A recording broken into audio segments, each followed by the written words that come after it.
말씀이신 하나님, 주님을 찬양합니다. 주님께서 말씀하셨습니다.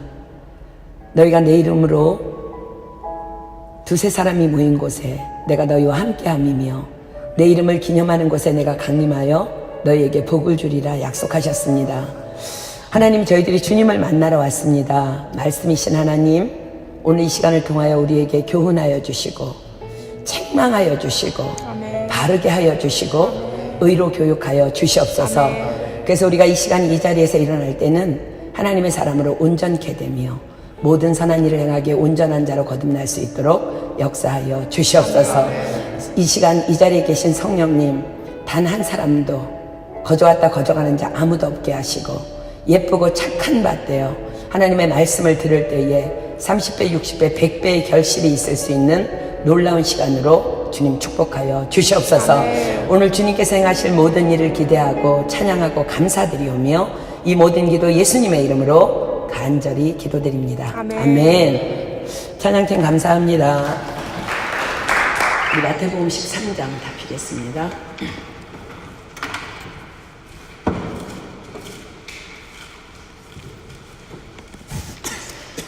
18절로 32절까지 볼게요. 마태복음 13장 18절로 32절. 마태복음 13장 18절로 32절입니다. 자, 찾으셨으면 제가 한 절 읽고 여러분들 한 절 읽고 교독할게요. 그런즉 씨 뿌리는 비유를 들으라.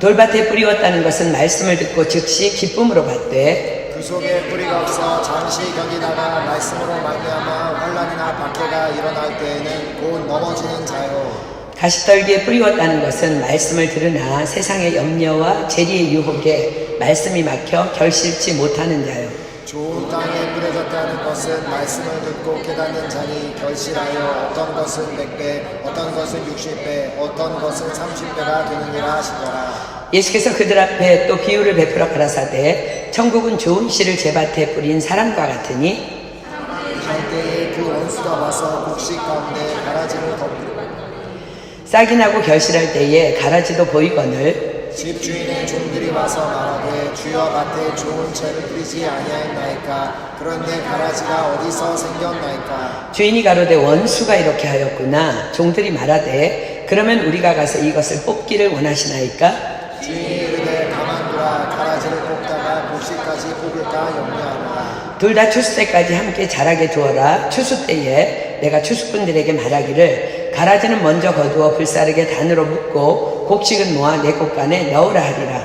그 비유를 들어 이르시되 천국은 마치 사람이 자기 밭에 갖다 심은 겨자씨 하나 같으니. 함께 읽습니다. 이는 모든 씨보다 작은 것이로되 자란 후에는 나물보다 커서 나무가 되매 공중의 새들이 와서 그 가지에 깃들이느니라. 아멘. 우리는 지난 성경 본문을 통해서 사순절 기간 동안에 거룩을 회복하자는 말씀을 함께 나누었습니다. 하나님께서는 내가 거룩하니 너희도 거룩하라 명하셨습니다. 우리는 과연 어떻게 거룩해질 수 있을까? 성경은 말씀하고 계시죠? 하나님의 말씀과 기도로 거룩하여 지민이라. 그래서 우리는 혹이나 내가 말씀과 기도를 통한 경건 생활이 무너져 있었다면 이 사순절 기간 동안에 다시 회복함으로 하나님께서 명하시는 거룩을 회복하겠노라고 이제 다짐했습니다. 그렇다면 말씀과 기도가 어떻게 우리를 거룩해 할까? 어떻게 거룩해 할 수 있을까요? 또한 그런데 왜 말씀과 기도 생활을 나는 여전히 하고 있음에도 불구하고 거룩함이 그리도 힘든 것일까요? 이제 그것에 대해서 오늘 공부해 보려고 합니다. 자, 먼저 왜 말씀과 기도의 삶이 우리로 거룩하게 하실까? 자, 디모데후서 3장 16절로 17절 비겠습니다. 디모데후서 3장 16절로 17절.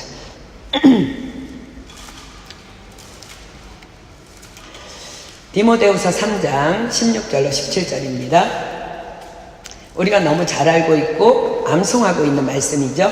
모든 성경은 하나님의 감동으로 된 것으로 교훈과 책망과 바르게 함과 의로 교육하기에 유익하니 이는 하나님의 사람으로 온전케 하며 모든 선한 일을 행하기에 온전케 하려 함이니라. 모든 성경은 하나님의 감동으로 된 것으로. 무슨 말씀이에요? 성경의 저자는 성령님이시라는 거예요. 성령님은 어떤 분이시라고요? 고린도전서 2장 10절 다시 갈게요. 우리 복습하는 마음으로. 고린도전서 2장 10절입니다. 고린도전서 2장 10절. 성경의 저자는 성령님이세요. 그리고 지금 하나님께서는 말씀과 기도로 우리는 거룩해진다고 말씀하세요. 고린도전서 2장 10절 봅니다. 오직 하나님이 성령으로 이것을 우리에게 보이셨으니. 말씀에 대한 해석 다 성령님이 보이신다는 것. 성령은 모든 것 곧 하나님의 깊은 것이라도 통달하시느니라. 요한복음 14장 26절 한번 갑니다. 요한복음 14장 26절. 여러분들이 말씀을 읽을 때, 기도할 때 이런 역사가 성령으로 말미암아 일어난다는 말이에요. 요한복음 14장 26절. 보혜사 곧 아버지께서 내 이름으로 보내실 성령 그가 너희에게 모든 것을 가르치시고 내가 너희에게 말한 모든 것을 생각나게 하시리라. 자, 성령님께서 그러면 모든 어떤 무엇을 통달하시고 어떤 무엇을 가르치시고 생각나게 하실까? 자, 다시 디모데후서 3장 16, 17절 다시 가보겠습니다. 디모데후서 3장 16절로 17절. 여러분들이 말씀을 읽을 때마다 반드시 이 말씀을 붙잡고 적용하면서 읽어야 돼요. 디모데후서 3장 16절로 17절 다시 봅니다. 모든 성경은 하나님의 감동으로 된 것으로 교훈과 책망과 바르게 함과 의로 교육하기에 유익하니 이는 하나님의 사람으로 온전케 하며 모든 선한 일을 행하기에 온전케 하려 함이니라. 자, 성경은 우리에게 어떤 유익을 주신다고요? 교훈과 책망과 바르게 함과 의로 교육하기에 유익하다고 말씀하십니다. 그렇습니다. 성경은 첫째, 교훈하여 주십니다. 이렇게 살아야 해. 두 번째, 책망하여 주십니다. 이렇게 살면 안 돼. 세 번째, 바르게 하여 주십니다. 이것은 잘못된 거야. 이거는 네 삶에서 교정되어져야 돼. 네 번째, 의로 교육하여 주십니다. 하나님의 뜻은 이것이야. 이사야 34장 16절 갑니다. 이사야 34장 16절. 이사야 34장 16절. 그 모든 것들을 우리가 받으려면 하나님의 책을, 성경을 그냥 돌면서 읽어서는 안 되겠죠? 이사야 34장 16절. 너희는 여호와의 책을 자세히 읽어보라. 이것들이 하나도 빠진 것이 없고 하나도 그 짝이 없는 것이 없으리니 이는 여호와의 입이 이를 명하셨고 그의 신이 이것들을 모으셨습니다. 그렇습니다. 이렇게 성경을 자세히 읽으며 통독하며 나아가다 보면 나의 마음과 생각과 뜻이 점점 교정되어지므로 하나님의 사람으로 온전케 되며 모든 선한 일을 행하기에 온전한 거룩으로 빚어져 가는 것입니다. 그러니까 예를 들어서 우리는 지난주 열처녀 비유에 대한 말씀을 배웠어요. 열처녀 비유를 통해서 우리에게 교훈해 주시는 것은 뭐예요?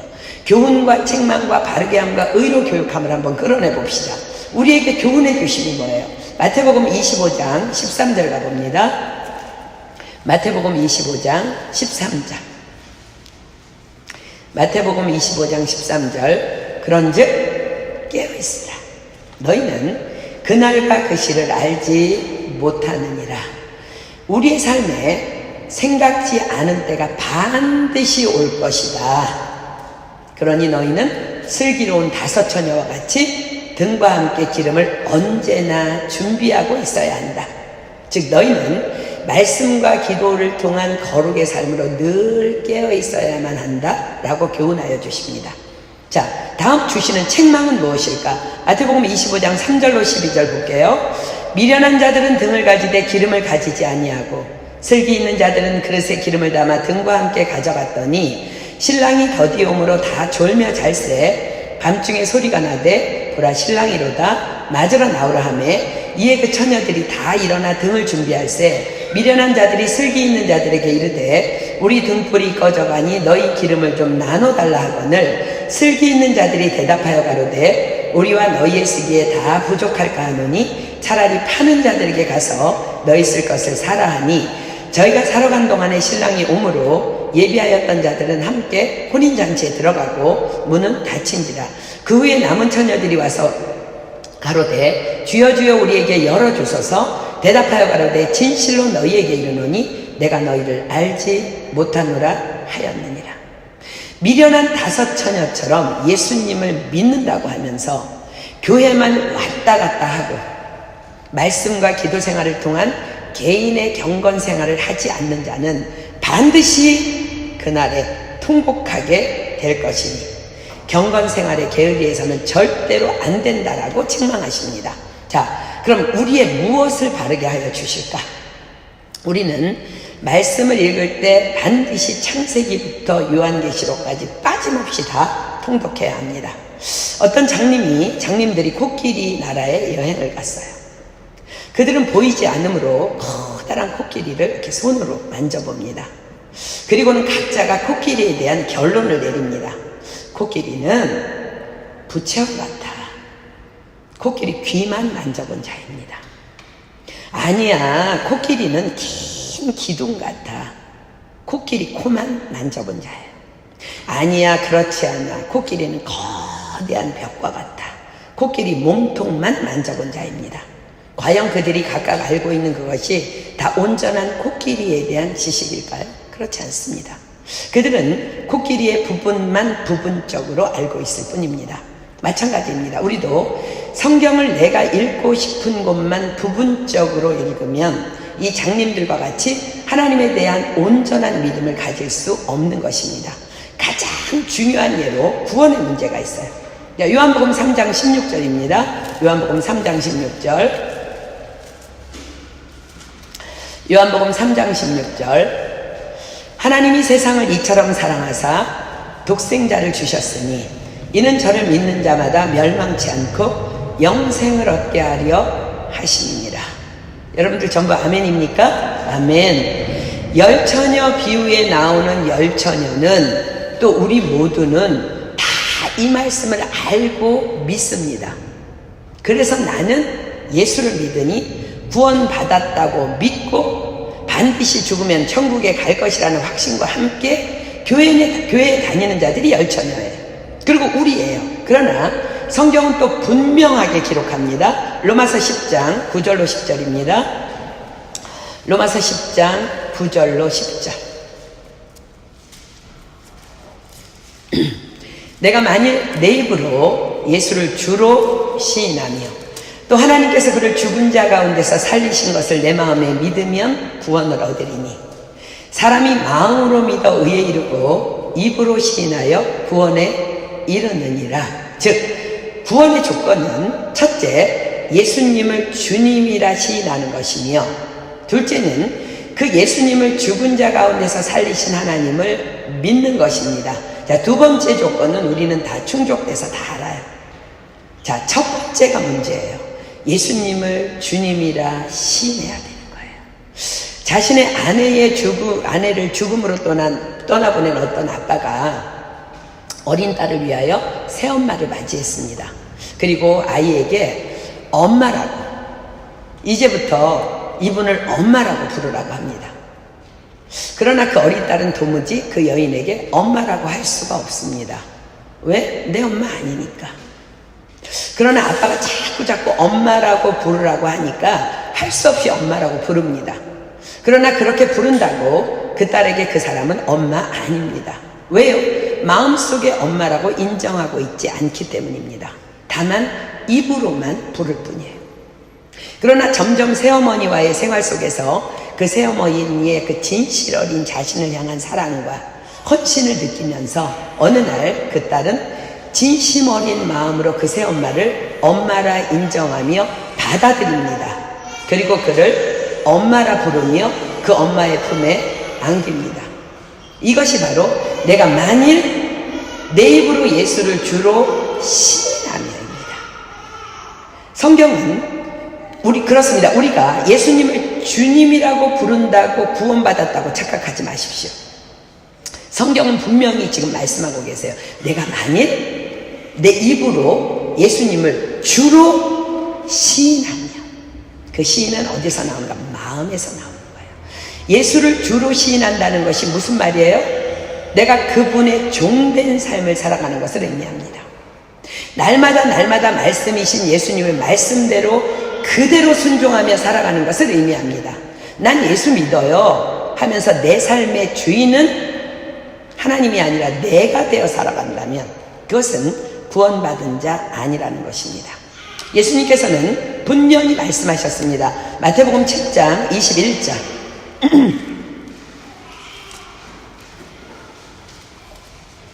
마태복음 7장 21절 나더러 주여 주여 하는 자마다 천국에 다 들어갈 것이 아니요 다만 하늘에 계신 내 아버지의 뜻대로 행하는 자라야 들어가리라. 그렇습니다. 예수님을 믿는다는 것은 그분의 말씀대로, 그분의 말씀의 종이 되어 그분을 주인으로 섬기며 그분의 뜻대로 나를 부인하며 내 십자가를 지고 순종하며 살아가는 것을 의미합니다. 여러분들은 과연 어떠합니까? 자, 네 번째, 의로 교육하여 주십니다. 교훈과 책망과 바르게 함과 의로 교육하여 주신다 그랬어요. 자, 보세요. 이렇게 살아라. 이렇게 살면 안 된다. 이것은 잘못된 것이다. 교훈과 책망과 바르게 함과 그 다음은 의로 교육함입니다. 의로 교육, 즉 하나님의 뜻은 이것이다라고 가르쳐 주십니다. 하나님의 뜻은 뭐예요? 총체적으로 그렇습니다. 한마디로 다만 거룩입니다. 무엇으로 우리가 거룩해진다고요? 말씀과 기도입니다. 왜요? 말씀을 통해 날마다 우리를 교훈하여 주시고 책망하여 주시고 바르게 하여 주시고 의로 교육하여 주시기 때문입니다. 그리고 말씀을 읽다가 모르면 엎드려 기도하면 모든 것, 하나님의 깊은 것이라도 통달하신 성령님께서 다 가르쳐 주시고 다 생각나게 해주시고 다 이끌어 주시기 때문입니다. 그러니 당연히 우리는 날마다 더 거룩함으로 한 걸음 한 걸음 나아가게 되는 것입니다. 베드로후서 3장 17절 18절입니다. 베드로후서 3장 17절로 18절. 베드로후서 3장 17절로 18절. 그러므로 사랑하는 자들아 너희가 이것을 미리 알았은즉, 말씀과 기도로만 거룩해지는 것을 알았은즉 무법한 자들의 미혹에 이끌려 너희 굳센 데서 떨어질까 삼가라. 말씀과 기도에 게으르면 안 된다는 말이에요. 오직 우리 주 곧 구주 예수 그리스도의 은혜와 저를 아는 지식에서 자라가라. 영광이 이제와 영원한 날까지 저에게 있을지어다. 그렇습니다. 우리는 날마다 말씀과 기도로 우리 주 곧 구주 예수 그리스도의 은혜와 저를 아는 지식에서 자라가야만 합니다. 에베소서 4장 13절입니다. 에베소서 4장 13절. 그렇게 할 때 비로소 우리가 어떤 지경에까지 이르는지 보겠습니다. 에베소서 4장 13절. 에베소서 4장 13절. 우리가 다 하나님의 아들을 믿는 것과 아는 일에 하나가 되어 온전한 사람을 이루어 그리스도의 장성한 분량이 충만한 데까지 이르리니. 우리가 말씀과 기도의 경건의 삶을 계속해서 살아나감으로 말미암아 교훈하시고 책망하시고 바르게 하시고 의로 교육함을 계속 받을 때 비로소 그리스도의 장성한 분량이 충만한 데까지 이르게 된다 말씀하십니다. 자, 그렇다면 그리스도의 장성한 분량이 충만한 데까지 과연 어디까지일까요? 어디까지인 것 같아요? 놀랍게도요, 죄를 짓지 아니하고 또 짓지 못하는 데까지 이른다고 말씀하십니다. 자, 요한일서 3장 9절입니다. 요한일서 3장 9절. 요한일서 3장 9절. 요한일서 3장 9절. 하나님께로서 난 자마다 죄를 짓지 아니하나니 이는 하나님의 씨가 그 속에 거함이요 저도 범죄치 못하는 것은 하나님께로서 났습니다. 성경이 뭐라고 해요? 선교사님이 여러분들에게 얘기하고 있지 않아요. 하나님이 뭐라고 말씀하세요?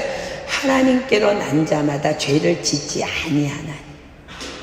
하나님의 씨가 그 속에 거함이요 저도 범죄치 못하는, 죄를 못 진대요. 못하는 것은 하나님께로서 났습니다. 누가복음 8장 11절 가겠습니다. 하나님의 씨 뭘까? 누가복음 8장 11절입니다. 누가복음 8장 11절.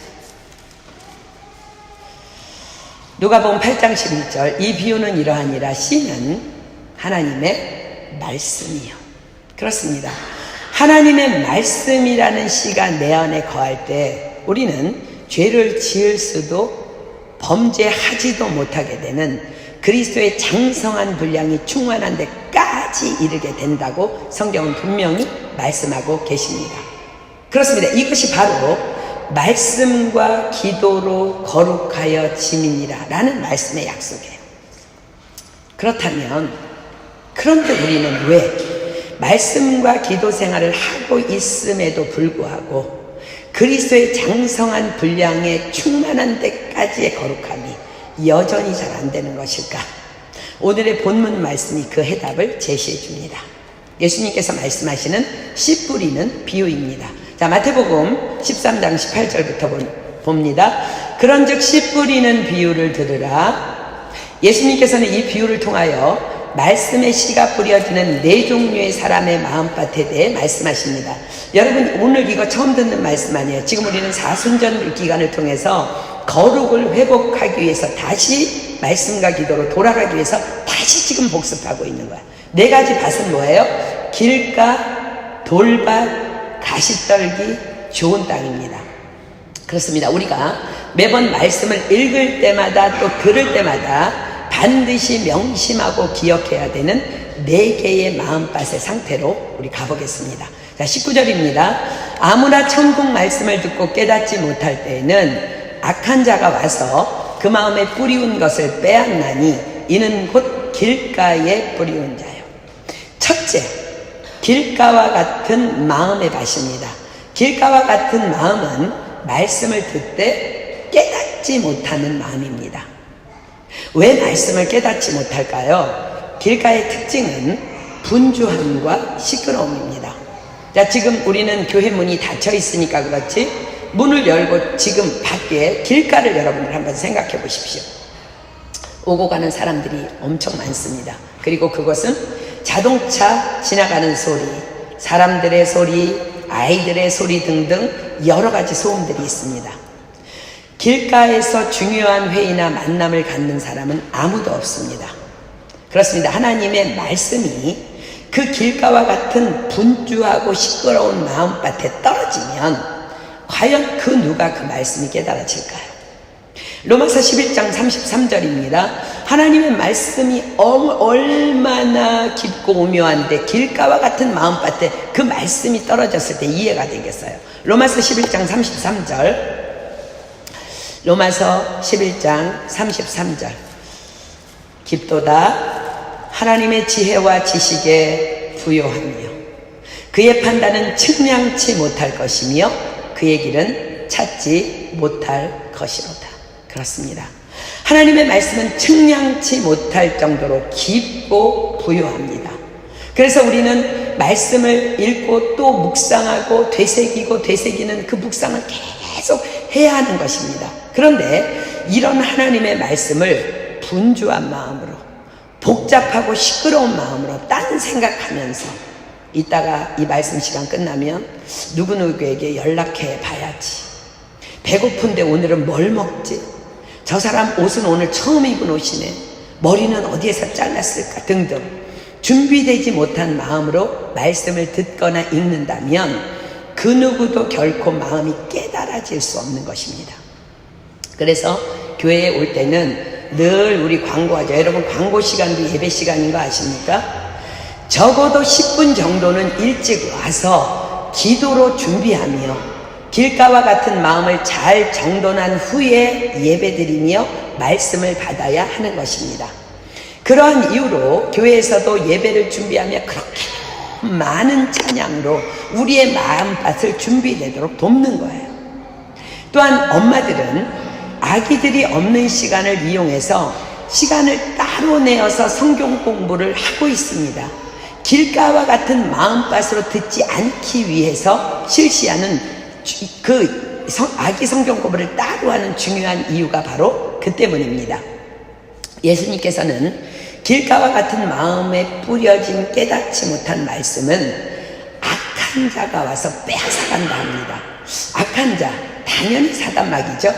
왜 악한 자는 말씀을 깨닫지 못할 때 그 마음에 뿌리운 것을 빼앗아갈까? 악한 마귀는요, 너무 분명하게 말씀의 놀라운 능력을 알고 있기 때문입니다. 그 말씀의 능력이 어떠한지 우리가 오늘 읽은 본문 31절 32절이 기록합니다. 자, 마태복음 13장 31절 32절.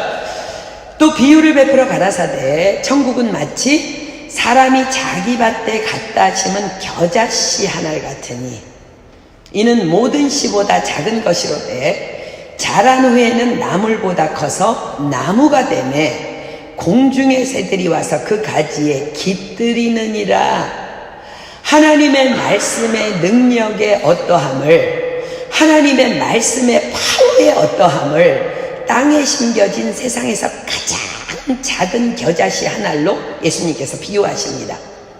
겨자씨는 얼마나 작냐면요, A4 용지에다가 볼펜 꼭지로 탁 찍었을 때 그 점 하나보다 더 작은 것이 겨자씨예요. 이것은 하나님의 모든 말씀은 단 한 말씀이라도 이토록 놀라운 능력을 소유하고 있음을 예수님께서 보여주시기 위함입니다. 자, 겨자씨 한 알이 심겨지면 어떻게 된다고요? 자란 후에는 나물보다 커서 나무가 된대요. 나무가 되매 공중의 새들이 와서 그 가지에 깃들이느니라. 이 겨자씨는 3m에서 5m까지 자라는 팔레스틴의 1년생 식물의 씨앗입니다. 그렇습니다. 하나님의 말씀의 능력은 이토록 너무나 놀랍습니다. 히브리서 4장 12절로 13절 가겠습니다. 히브리서 4장 12절로 13절. 히브리서 4장 12절 13절. 하나님의 말씀은 살았고 단 한마디로예요. 단 한마디 말씀이라도. 왜 그것은 하나님이시니까. 하나님의 말씀은 살았고 운동력이 있어 좌우의 날선 어떤 검보다도 예리하여 혼과 영과 및 관절과 골수를 찔러 쪼개기까지 하며 또 마음의 생각과 뜻을 감찰하나니 지으신 것이 하나라도 그 앞에 나타나지 않음이 없고 오직 만물이 우리를 상관하시는 자의 눈앞에 벌거벗은 것 같이 드러나느니라. 우리는 이 말씀의 능력을 여러분 얼마나 믿고 있습니까? 어리석어서 이 말씀의 능력을 모르니까 교회 안에 너무 많은 사람들이 말씀 시간을 그토록 사모하지 않는 것입니다. 그러나 사단마귀는 너무나도 정확히 말씀의 능력을 알고 있습니다. 말씀이 그 사람을 얼마나 놀랍게 변화시킬 수 있는지 우리는 어리석어 모르는데 그들은 잘 알고 있습니다. 이것 또한 아이러니한 일입니다. 그래서 말씀이 그 사람 안에 깨달음으로 심겨질까봐 그토록 생각을 방해하고, 여러분들 화요일 나오는 거 쉽지 않은 거 여러분들 다 본인들이 인정하죠? 그죠? 그러나 여러분들 이곳에 온 거 승리한 거예요. 교회에 못 가도록 그렇게 일을 만들고 방해하는 거예요. 부모님을 일찍 여의고 온갖 고생을 다 하면서 상처투성이로 살아온 어떤 사람이 교회에 전도되어 나오게 되었어요. 그는 그날 목사님의 설교를 통해서 하나님은 말씀이시라는 말씀을 듣고 그날부터 성경을 읽기 시작합니다.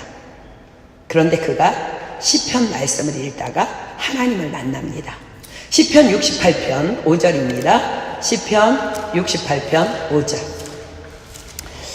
여러분들 하나님의 말씀의 능력이 얼마나 놀라운지 한번 보십시오. 시편 68편 5절. 그 거룩한 처소에 계신 하나님은 고아의 아버지시며 과부의 재판장이시라. 하나님은 고아의 아버지. 이 말씀을 읽다가 이 한 말씀에 그의 인생이 그냥 역전되어집니다. 늘 자신감을 잃고 세상을 원망하며 살아오던 그가 갑자기 하나님은 고아의 아버지? 라는 말씀을 붙잡고 자존감이 생기며 일어난 것입니다. 그 전능자가, 그 창조주가 나같이 버려진 자 같은 자의 이런 인생의 아버지라니, 보호자라니, 야, 내가 지금껏 이걸 모르고 속아 살아왔구나. 우리 송석여사님 같은 경우는요, 진리를 알지니 진리가 너희를 자유케 하리라. 이 한 말씀에 인생이 바뀌었어요. 그 우리 선교사님 전도할 때마다 꼭 이 말씀하세요. 진리를 알지니 진리가 너희를 자유케 하리라. 다른 사람은 이 말이 무슨 소리인지 몰라도 본인은 막 흥분되는 거야. 이 말씀에 인생이 바뀌었기 때문에. 우리가 잘 아는 서기왕 록펠러는 11조 말씀 하나로 그의 인생이 거부로 역전됩니다. 저는 너는 범사의 여호와를 인정하라 하는 한 말씀으로 24년째 사역을 감당하고 있습니다. 하나님께서 여러분들에게 새해가 되면 말씀을 주시는 이유는 단 하나입니다. 그 말씀으로, 그 말씀의 능력을 온전히 붙잡고 축복의 사람 되라고입니다. 여러분, 날마다 새해 주신 말씀 붙잡고 씨름하며 누리며 내 능력으로 만들기를 힘쓰고 있습니까? 저는 여러분들 위해서 날마다 기도해요. 아침마다 여러분이 쓴 편지를 하나님 앞에 올려드리며 여러분 앞에 하나님이 주신 그 말씀을 가지고, 하나님, 오늘 우리 사랑하는 은혜교회 식구들이 2019년에 받은 말씀을 붙잡고 씨름하고 누리고 그 말씀의 축복의 주인공 되게 해달라고. 그렇습니다. 천국은 마치 자기 밭에 갖다 심은 겨자씨 하나 같은, 이는 모든 씨보다 작은 것이로되 자란 후에는 나물보다 커서 나무가 되네 공중의 새들이 와서 그 가지에 깃들이느니라. 아멘. 그래서 사단마귀는요, 우리가 새 사람 될까봐, 축복의 사람 될까봐, 세계 모든 민족에 뛰어난 위대한 간증자 될까봐 그토록 말씀을 못 듣도록 못 읽도록 방해하는 것입니다. 자, 본문 20절 두 번째 바칩니다. 돌밭에 뿌리웠다는 것은 말씀을 듣고 즉시 기쁨으로 받되 그 속에 뿌리가 없어 잠시 견디다가 말씀을 인하여 환난이나 핍박이 일어나는 때에는 곧 넘어지는 자요. 두 번째 밭은 돌밭입니다. 돌밭은 딱딱한 마음입니다. 농부들은 딱딱한 밭을 반드시 기경한 후에야 씨를 뿌립니다. 기경한다는 것은 밭을 갈아 엎는 것을 말합니다. 그래야 뿌려진 씨가 갈아진 땅에 뿌리를 내리고 자라게 되기 때문입니다. 우리의 마음은 어떻게 기경될까? 그렇습니다. 다만 말씀과 기도로만 기경됩니다. 자, 에스겔서 36장 비겠습니다. 에스겔서 36장 26절로 27절. 에스겔서 36장 26절로 27절. 여러분들 안에 성령으로 말미암은 말씀과 기도의 그 능력이 들어가면 에스겔 36장 26절 27절이 기록합니다. 또 새 영을 너희 속에 두고 새 마음을 너희에게 주되 너희 육신에서 굳은 마음을 제하고 부드러운 마음을 줄 것이며 또 내 신을 너희 속에 두어 너희로 내 율례를 행하게 하리니 너희가 내 규례를 지켜 행할지라. 그렇습니다.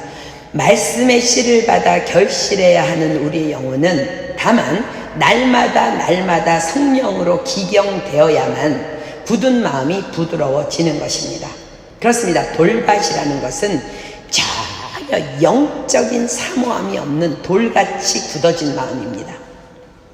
사모함이 없기 때문에 말씀의 능력이라는 것조차도 모르는 사람이에요. 그냥 교회만 다니는 사람입니다. 그렇기 때문에 평소에는 전혀 개인적인 말씀과 기도를 통한 경건 생활은 없이 교회에 나와서 예배 때 말씀을 듣는 것으로 그치기 때문에 말씀을 들을 때는 분명히 은혜를 받는 듯 하지만 그 말씀이 기경되어 있지 않은 내 영 안에서 뿌리를 내리지 못하기 때문에 어떤 문제에 부딪히거나 어려움을 만나거나 핍박을 받게 되면 전혀 말씀의 능력이라는 칼은 단 한 번도 휘둘러 보지도 못한 채 그냥 자신의 생각으로 바둥거리다가 곧 고꾸라져서 넘어질 수밖에 없는 안타까운 인생의 밭입니다. 자, 세 번째, 가시떨기입니다. 22절. 가시떨기에 뿌리웠다는 것은 말씀을 들으나 세상의 염려와 재리의 유혹에 말씀이 막혀 결실치 못하는 자요. 잠언 24장 30절로 34절 피겠습니다. 잠언 24장 30절로 34절. 잠언 24장 30절로 34절. 솔로몬이 깨달은 말씀입니다. 내가 증왕에 게으른 자의 밭과 지혜 없는 자의 포도원을 지나며 본즉 가시덤불이 퍼졌으며 거친 풀이 지면에 덮였고 돌담이 무너졌기로 내가 보고 생각이 깊었고 내가 보고 훈계를 받았었노라. 내가 좀 더 자자 좀 더 졸자 손을 모으고 좀 더 눕자 하니 내 빈궁이 강도같이 오며 내 곤핍이 군사같이 이르리라. 가시떨기만 영적으로 게으른 마음밭입니다. 성령도 알고 말씀의 능력도 알고 체험도 있지만 영적으로 게을러서 말씀과 기도의 삶이 전혀 삶에서 우선되어지지 않는 삶입니다. 마틴 루터는 이렇게 말했다고 합니다. 나는 너무 할 일이 많고 바빠서 하루에 3시간 기도합니다. 왜요? 왜 그리해야 했을까요? 그리하지 않으면 감당해야 될 많은 일들이 다 염려와 걱정과 근심으로 몰려와서 자신을 덮을 것을 너무나도 그는 스스로 잘 알았기 때문입니다. 그러나 영적으로 무지하고 게으른 사람은 어떤 경건의 삶이라는 틀도 없습니다. 룰도 없습니다.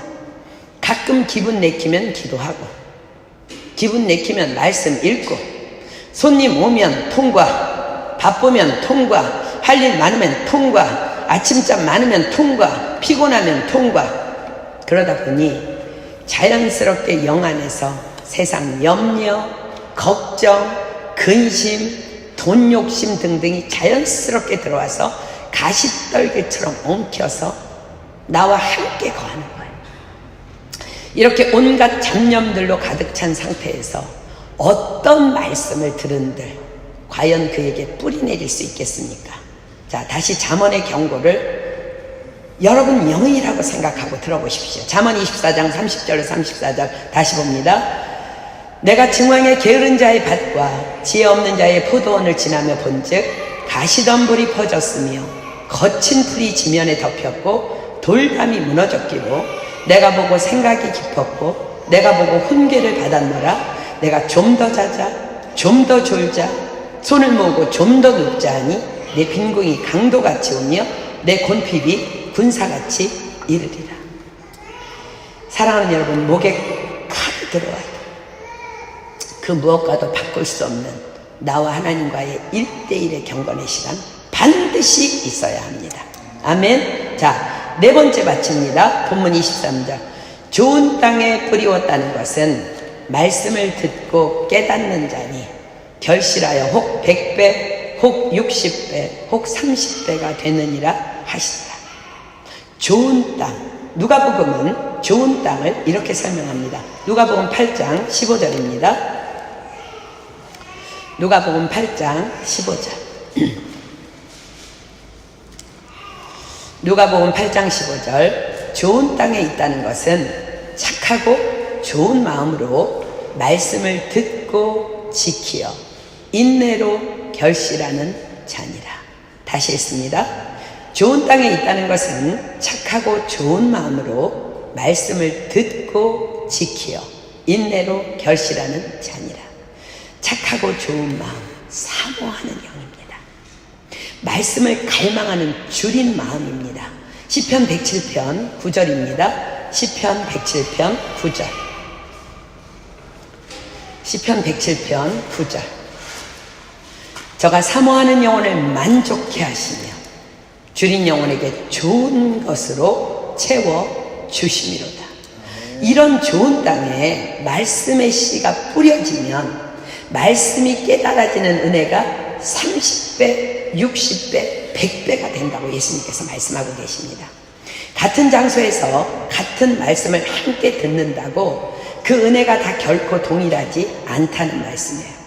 평소에 마음밭을 기경하고 또 사모하는 마음으로 달려온 자들은 말씀을 받으면서 30배, 60배, 100배로 깨달아지는 감당할 수 없는 벅찬 은혜를 경험하게 되는 것입니다. 누가 말씀을 잘 가르치고 못 가르치고 그거는 그런 자들에게는 아무 상관이 없어. 왜요? 다만 말씀만이, 그 하나님의 능력만이 그를 강권하시기 때문입니다. 아멘. 이런 사람을 일컬어서 세상이 감당치 못할 자라고 하십니다. 고난이 오면 고난은 축복이야. 내가 믿으면 하나님의 영광을 보리라 하셨어. 환난이 오면 하나님을 사랑하는 자, 곧 그 뜻대로 부르심을 입은 자들에게는 모든 것이 합력하여 선을 이루느니라. 질병이 오면 병든 자에게 손을 얹은 즉 나으리라. 기도하면 되는 거예요. 자, 로마서 8장 35절입니다. 로마서 8장 35절. 이런 자들은요, 세상이 감당할 수 없기 때문에, 세상이라는 건 사단막이에요. 절대로 하나님과 우리의 관계를 끊을 수 없다는 거예요. 로마서 8장 35절입니다. 누가 우리를 그리스도의 사랑에서 끊으리요? 환난이나 곤고나 핍박이나 기근이나 적신이나 위험이나 칼이야. 절대 그 어떤 것도 하나님의 사랑에서 우리를 끊을 수 없다는 것입니다. 그렇습니다. 사랑하는 여러분, 오늘 여러분들이 반드시 기억해야 될 것은요, 성경에서의 죄란 여러분들이 생각하는 개념과 달라요. 죄란 예수님을 믿지 않는 것입니다. 요한복음 16장 9절입니다. 요한복음 16장 9절. 요한복음 16장 9절. 요한복음 16장 9절. 죄에 대하여라 하면 저희가 나를 믿지 아니하며. 예수님의 말씀입니다. 예수님은 말씀이십니다. 즉 말씀을 믿지 않는 것을 성경은 죄라 하십니다. 성경은 오늘 예수님께서는 분명히 우리가 어떤 자세로 어떤 마음밭되어 말씀을 받아야 하는지를 다시 말씀해 주셨습니다. 결코 우리가 처음 듣는 말씀 아닙니다. 그러나 지금까지 우리가 어떠했든지 우리 오늘 다시 정신 똑바로 차리고 다시 일어나야 합니다. 말씀과 기도의 삶 회복되어야 합니다. 말씀의 능력이 어디까지라 그랬어요? 그리스도의 장성한 분량이 충만한 데까지입니다. 즉 죄짓지 않는, 죄짓지 못하는 상태까지 도달하는 거예요. 자, 요한일서 3장 9절 다시 가보겠습니다. 여러분들, 선교사님이 지금 여러분들에게 말씀하고 있지 않아요. 하나님이 여러분들에게 말씀하고 계세요. 요한일서 3장 9절입니다. 요한일서 3장 9절 똑바로 보십시오.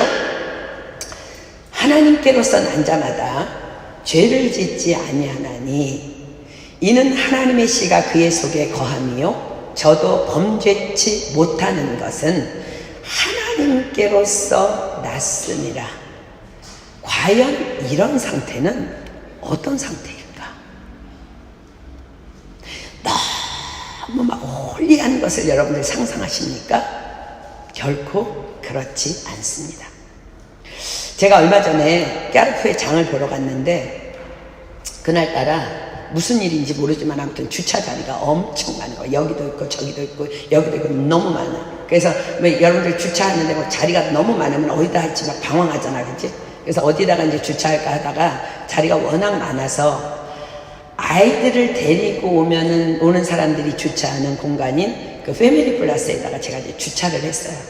그러면서 마음의 내심 이렇게 좀 찔렸습니다.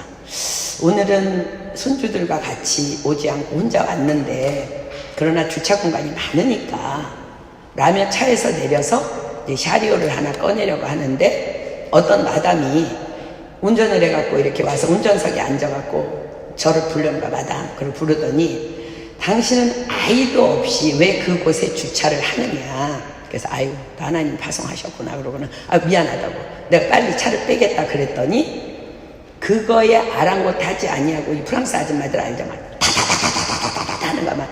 당신이 차를 빼는 것이 중요한 것이 아니라 왜 그곳에 주차를 해야만 계속 말하고 말하는 거예요. 근데 제가 순간요, 화가 나는 거예요. 내가 차를 뺀다 그러면 너무 화가 나가지고, 아주머니, 여기저기 주차 공간이 너무 많으니까 나 상관하지 말고 아무 곳에 당신 저기다 주차하고 그냥 주차하라고 그러고 제가 장으로 그냥 이렇게 앞으로 들어가 버렸어요. 문제는 이제 그때부터 시작입니다. 내 안에 불편한 마음이 너무 나를 힘들게 하는 거야. 야, 넌 진짜 교회에서 말씀을 가르친다고 하면서, 야, 너 왜 그러냐, 너? 분명히 네가 잘못했잖아. 너무 마음이 불편해서요, 하나님 잘못했습니다. 죄송합니다. 다시는 안 그러겠습니다. 그런데 그럼에도 불구하고 막 장을 도무지 볼 수가 없을 정도의 이제 불편한 마음이 있어서 장도 막 어떻게 보냐면 대충 그냥 우유 사고 몇 개 넣어가지고 그냥 대충 하고 집으로 돌아왔어요. 그리고 계속 불편한 거예요. 그리고 이제 가족들에게 막 희진이 붙잡고 내가 이런 일이 있었어. 그리고 이제 막 송성교사님한테도 막 이런 얘기 했더니 잘못했구만. 그래서 이제 송성교사님한테 책만 받고. 근데요, 그날 하루 종일 정말 할 일이 너무 많았는데 막 해가 지도록 내 안에 불편한 마음이 막 도무지 사라지지를 않는 거예요. 지금도 이 얘기를 하는데 그날의 그 지옥 같았던 마음이 막 몰려오나 완전 지옥이었어요, 지옥. 그러면서요, 이 말씀이 확 깨달아지는 거예요. 하나님께로서 난 자마다 죄를 짓지 아니하나니 이는 하나님의 씨가 그의 속에 거함이요 저도 범죄치 못하는 것은 하나님께로서 낫습니다. 그렇습니다. 그날 내 안에 계신 말씀이신 성령님께서 나를 계속 책망하시고 계속 꾸짖은 거예요. 그렇습니다.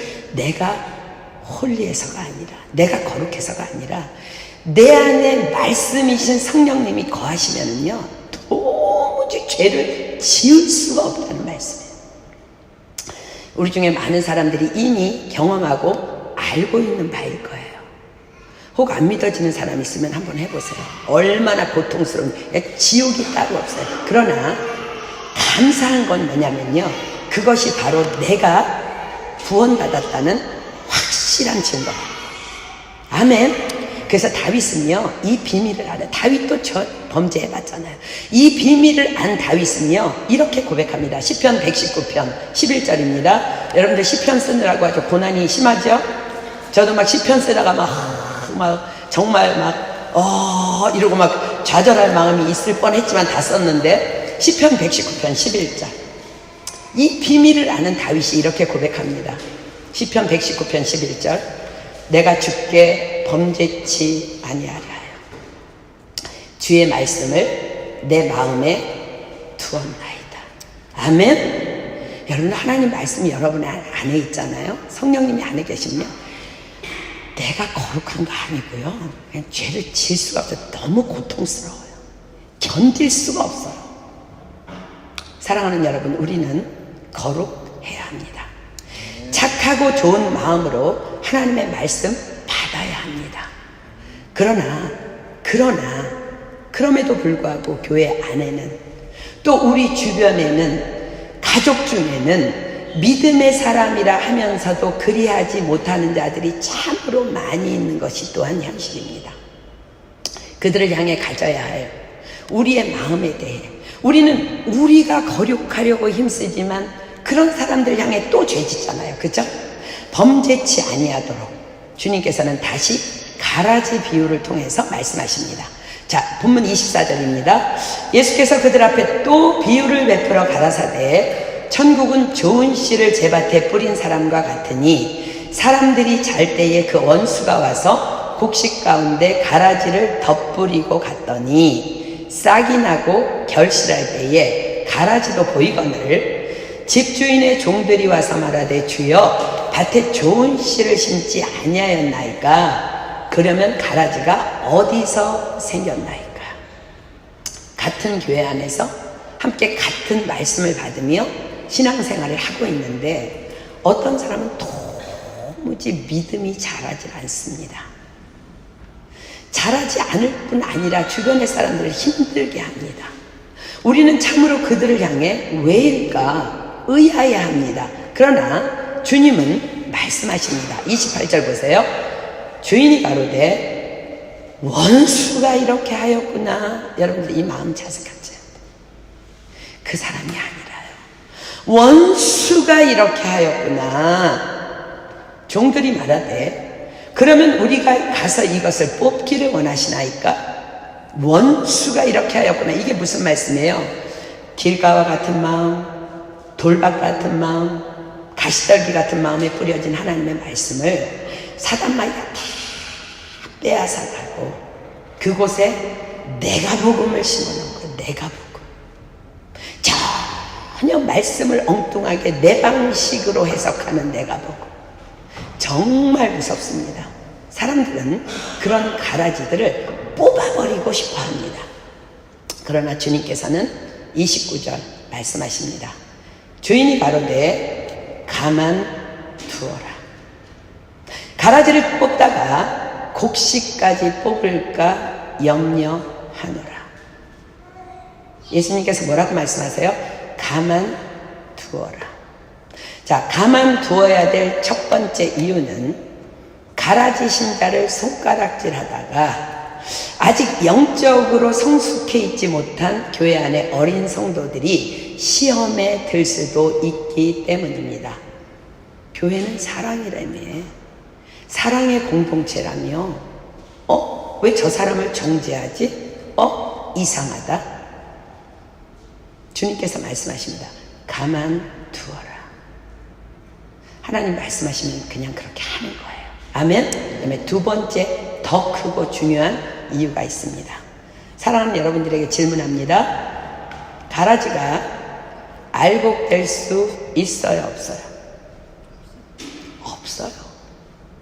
절대 없어요. 그래서 우리는 가라지를 당연히 뽑아야 한다고 생각하는 거예요. 그러나 주님은 말씀하십니다. 마태복음 19장 26절입니다. 마태복음 19장 26절. 창조주 하나님께서 말씀하십니다. 마태복음 19장 26절. 예수께서 저희를 보시며 가라사대 사람으로는 할 수 없으되 하나님으로서는 다 할 수 있느니라. 아멘. 우리는 할 수 없어요. 우리의 상식으로는 가라지 절대 알곡될 수 없어요. 근데 하나님은요, 창조주 하나님 뭐라고 말씀하세요? 사람으로는 할 수 없으되 하나님으로서는 다 할 수 있느니라. 하나님은 가라지도 알곡되게 하실 수 있다는 거야. 아멘? 믿으십니까? 근데 이게 어떻게 가능할까? 하나님이 하시지 않고요, 우리 손에 부탁하세요. 자, 마태복음 18장 19절입니다. 마태복음 18장 19절. 어떻게 가라지를 알곡을 만드실까? 자, 보겠습니다. 진실로 다시 너희에게 이르노니 너희 중에 두 사람이 땅에서 합심하여 무엇이든지 구하면 하늘에 계신 내 아버지께서 저희를 위하여 이루게 하시리라. 다시 읽습니다. 진실로 다시 너희에게 이르노니 너희 중에 두 사람이 땅에서 합심하여 무엇이든지 구하면 하늘에 계신 내 아버지께서 저희를 위하여 이루게 하시리라. 그렇습니다. 우리의 사랑의 중보 기도로 가라지는 알곡으로 변할 수 있다고 하십니다. 아멘. 그러니 주께서 말씀하십니다. 30절.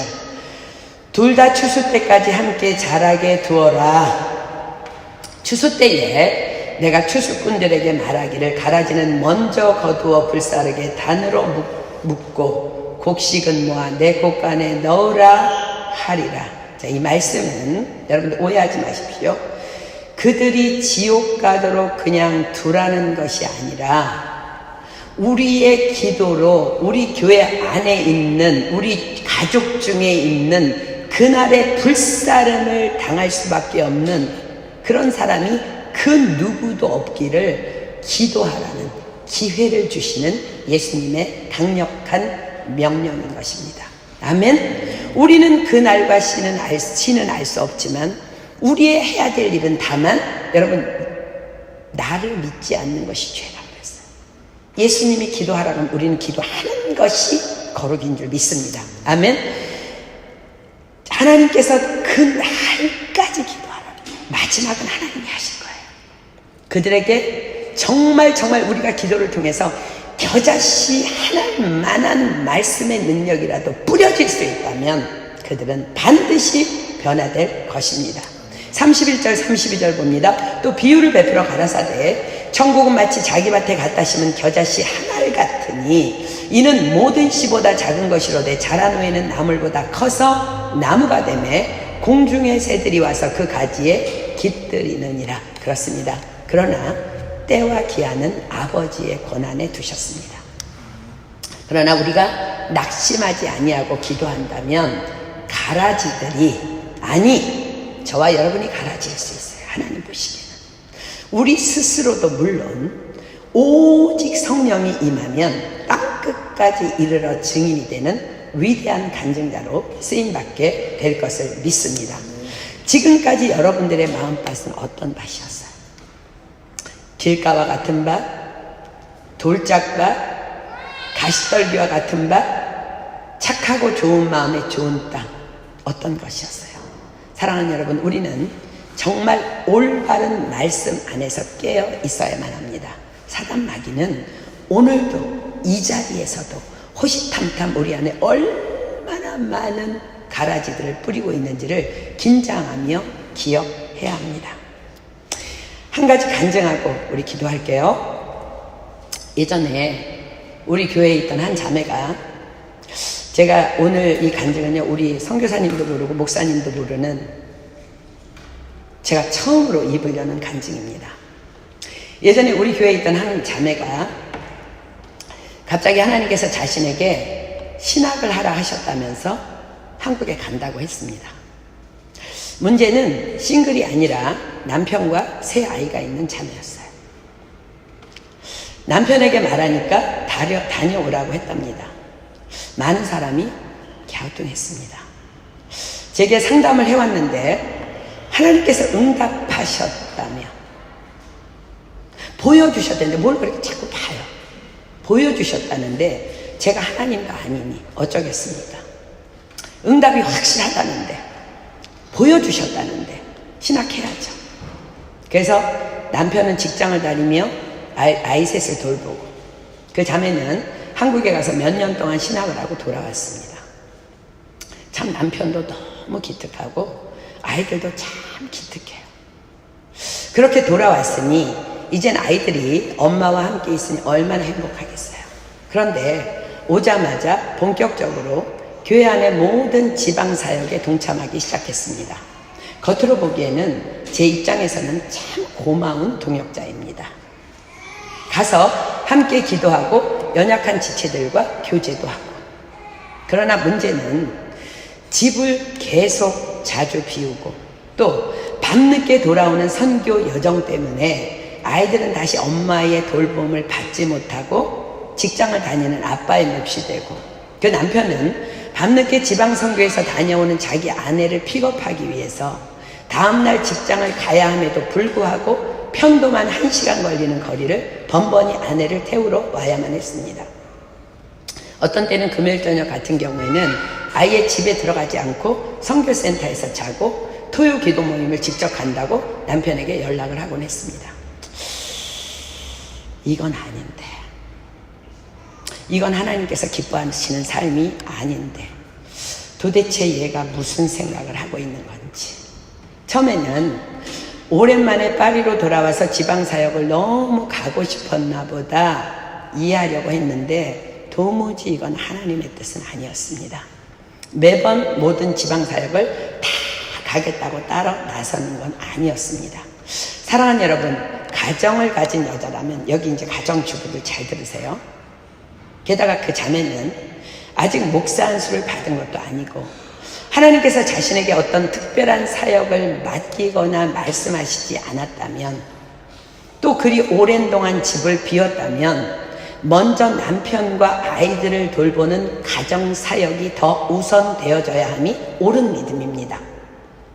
그렇게 최선을 다해서 가정을 돌보면서 하나님께서 기회를 허락해 주시면 또 기회를 주신 대로 얼마든지 선교에 동참할 수 있습니다. 그런데 가정은 뒷전이고 매일 선교한다고 나서는데 제 마음이 너무 무겁고 어려웠어요. 그래서 언제 지혜롭게 이 자매를 데리고 제대로 앉혀놓고 가르쳐야 되겠다 하고 있었는데 또 이제 지방사역 날이 됐어요. 지금보다 그때는 정말 많았어요, 우리 사역이. 또 지방사역 날이 되니까 간다고 나서기에 제가 이번에는 가지 말거라. 그리고 이유는 다음에 이야기 좀 하자. 그러자 안색이 변했습니다. 그리고 얼마 후에 제게 메일을 보내왔습니다. 자기 꿈에 참 꿈도 잘 꾸고 뭘 잘 보는 자매예요. 꿈에 선교사님이 자꾸 자기 길을 막 가로막으면서 못 나가게 방해하는 꿈을 꾸었다고. 예수님을 믿는 게 아니라 꿈을 믿는 거죠. 그죠? 그래서 이젠 이 교회에서 떠날 때가 된 것 같다고. 오늘 우리 가족들에게도 처음으로 공개하는 제 안에 묻어두었던 마음 아픈 사건입니다. 왜냐하면 제 제자의 일이니까. 그렇게 제대로 꾸짖음도 못했는데 교회를 떠나버렸습니다. 그리고 들려오는 소리가 있었어요. 선교사님은 사역 욕심이 너무 많아서 자기를 지방사역에 안 데려간다고. 하나님이 시퍼렇게 살아계시니 얼마나 감사한지. 그리고 지금도 여전히 여기저기 정착 못하고 방황하며 왔다 갔다 한다는 소식을 간간히 전해 듣습니다. 참 가슴 아픈 일입니다. 무엇이 문제예요? 신학은 했는데 성경은 제대로 모르기 때문입니다. 예수님은 믿지만 예수님의 말씀이 주인이 아니라 자신의 생각에서 비롯된 선교의 열정이 내가 복음이 되어서 내가 주인이 되었기 때문입니다. 성경은 분명히 기록합니다. 디모데전서 5장 8절입니다. 디모데전서 5장 8절. 디모데전서 5장 8절. 저는 여자 사역자이기 때문에 참 이런 것들이 힘듭니다. 누군가가 정말 집안 팽개쳐놓고 선교한다고 나서는 거 정말 감당하기 힘든 사람 중에 하나예요. 디모데전서 5장 8절. 누구든지 자기 친족, 특히 자기 가족을 돌아보지 아니하면 믿음을 배반한 자요 불신자보다 더 악한 자니라. 이러한 자들은 꼭 이런 말씀을 왜곡해서 실천하죠. 내 이름을 위하여 집이나 형제나 자매나 부모나 자식이나 전토를 벌인 자마다 여러 배를 받고 또 영생을 상속하리라. 그리고 자신의 믿음이 최고라고 착각합니다. 그러나 성경은 분명히 기록합니다. 마태복음 7장 20절로 23절입니다. 여러분들 믿음 좋다고 설치는 사람들, 그 사람의 삶의 열매를 보셔야 합니다. 그게 분별입니다. 마태복음 7장 20절로 23절. 그 사람이 말은 뻔질나게 잘하고 믿음 있다고 얘기하는데 그 사람의 삶의 열매가 어떤지 주님께서 그것을 말씀하시는 것. 이러므로 그의 열매로 그들을 알리라. 나더러 주여 주여 하는 자마다 천국에 다 들어갈 것이 아니요 다만 하늘에 계신 내 아버지의 뜻대로 행하는 자라야 들어가리라. 그날에 많은 사람이 나더러 이르되 주여 주여 우리가 주의 이름으로 선지자 노릇하며 주의 이름으로 귀신을 쫓아내며 주의 이름으로 많은 권능을 행치 아니하였나이까 하리니 그때 내가 저희에게 밝히 말하되 내가 너희를 도무지 알지 못하니 불법을 행하는 자들아 내게서 떠나 가라 하리라. 그렇습니다. 그 사람의 삶에 나타나 보이는 열매가 그의 믿음을 증거해 주는 것입니다. 성경을 자세히 천천히 통독만 해나가도 내가 지금 생각하고 가지고 있는 신앙이 잘못되었구나. 교훈하시고 책망하시고 바르게 하시고 교육하여 주시잖아요. 난 가정주부니까 내 책임 내가 잘해야겠구나. 나는 가장이니까 가장의 책임을 잘해서 열심히 돈을 벌어야 되겠구나. 난 학생이니까 공부 열심히 해야겠구나. 난 성도니까 성도의 거룩한 삶을 제대로 살아내야겠구나. 이렇게 나의 잘못되었던 생각과 믿음들이 바르게 교정되어져 가는 것입니다. 그렇습니다. 교회에 다닌다고 열 처녀가 다 등을 들었다고 그날의 천국에 다 들어가는 것 아니라는 말씀이에요. 마태복음 25장 11절로 13절 펴보겠습니다. 마태복음 25장 11절로 13절. 그 후에 남은 처녀들이 와서 가로되 주여 주여 우리에게 열어주소서. 대답하여 가로되 진실로 너희에게 이르노니 내가 너희를 알지 못하노라 하였느니라. 그런즉 깨어있으라. 너희는 그날과 그 시를 알지 못하느니라. 그렇습니다. 우리는 그날과 시를 아무도 알지 못합니다. 그러니 까불지 말고 거룩함으로 긴장하고 깨어 있어야 합니다. 오직 착하고 좋은 땅 되어서 말씀을 받고 읽고 실천해야 합니다. 생각지 않은 때에 그날이 도적같이 우리에게 임할 것이기 때문입니다. 이 사순절 기간 동안에 우리의 거룩이 온전히 회복되기를 예수님의 이름으로 축복합니다. 아멘. 우리 십자가 그 사랑 찬양하겠습니다.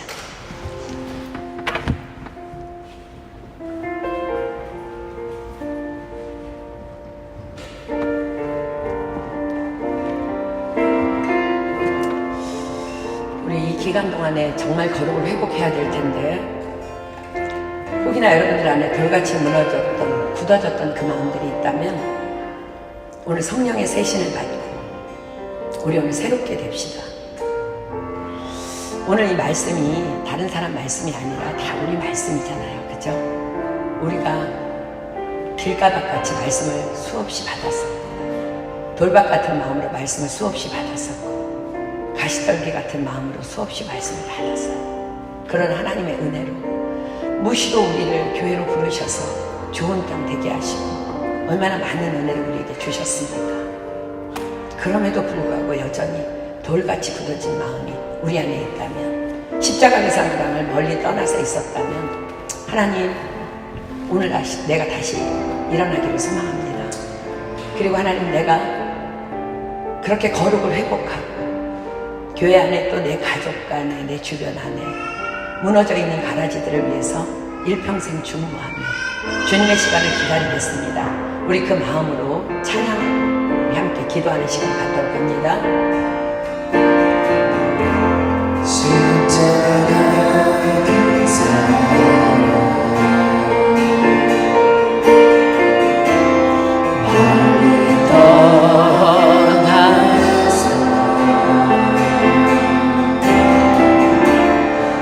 무너진 나의 삶 속에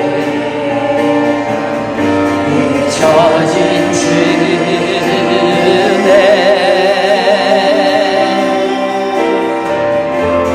돌같은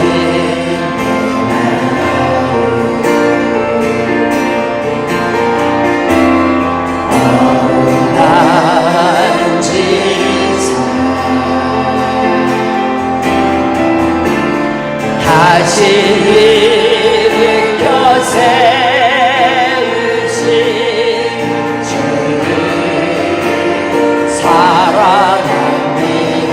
지나간 일들은 기억하지 않고 지나간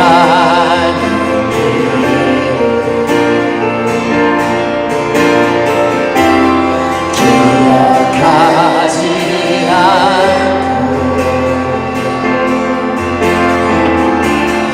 이전에 행한 모든 생각지 않으리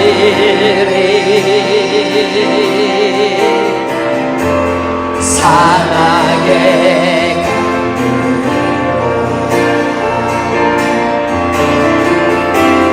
길을 내시는 주 내 안에 새 일 행하심 주만 바라보리라. 우리 오른손 높이 올립니다. 주의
믿고 선포하십니까? 아멘. 우리 찬양팀 들어가고 우리 기도하겠습니다.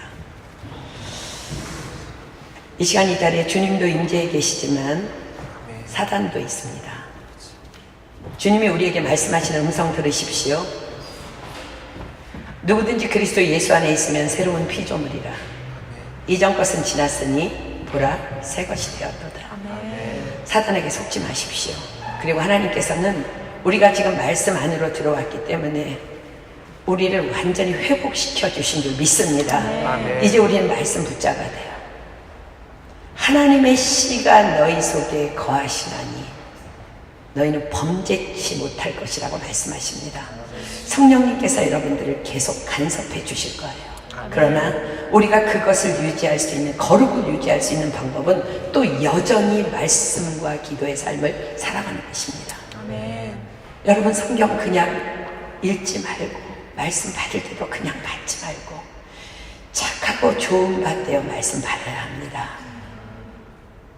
그럴 때에 하나님께서 우리를 교훈하여 주시고 책망하여 주시고 바르게 하여 주시고 의로 교육하여 주셔서 하나님의 사람으로 온전케 되며 모든 선한 일을 행하기에 온전한 자로 거듭날 수 있도록 역사해 주시는 것입니다.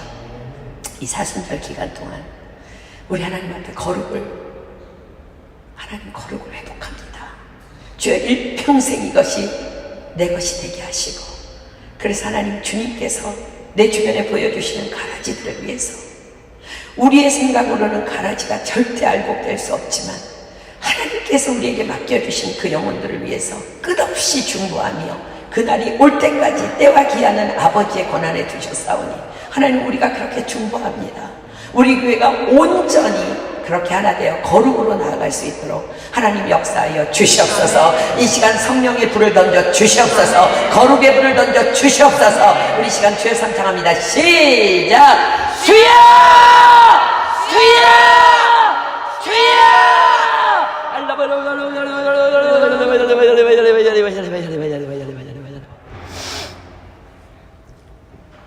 때와 기한은 아버지의 권한에 두셨으니 너희 알 바 아니요 오직 성령이 너희에게 임하면 너희가 권능을 받고 예루살렘과 온 유대와 사마리아와 땅끝까지 이르러 내 증인이 되리라 하시니라. 그렇습니다. 우리는 그날이 언제일지 모르지만 정말 착하고 좋은 마음, 그 좋은 땅 되어 계속해서 말씀과 기도로 우리의 거룩을 이루어내야 합니다.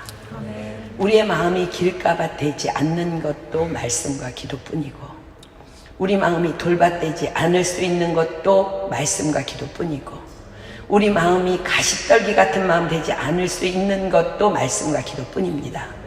우리가 그렇게 한 걸음 한 걸음 나갈 때 그리스도의 장성한 분량에 충만한 데까지 이르는 거예요. 그것은 무엇입니까? 내가 죄를 지을 수 없는 지경에 이른다는 거예요. 우리가 너무 거룩해서 내 스스로 본성이 거룩해서가 아니라 우리는 넘어지지만 성령님께서 계속 책망하시기 때문에 다시 일어나서 거룩해질 수밖에 없다는 말씀입니다. 그런 거룩한 교회가 저와 여러분 되기를 축복하고, 또 우리 교회 안에 있는 모든 성도가 다 이렇게 하나님 앞에 말씀과 기도로 거룩해지는 그것들이 회복되는 사순절 기간, 또 우리의 일평생이 되기를 예수님의 이름으로 축복합니다. 이 시간에 누구든지 한 사람이 하나님 앞에 감사기도 했으면 좋겠습니다. 그리고 주님께서 가르쳐 주신 기도로 모임 마무리하도록 하겠습니다.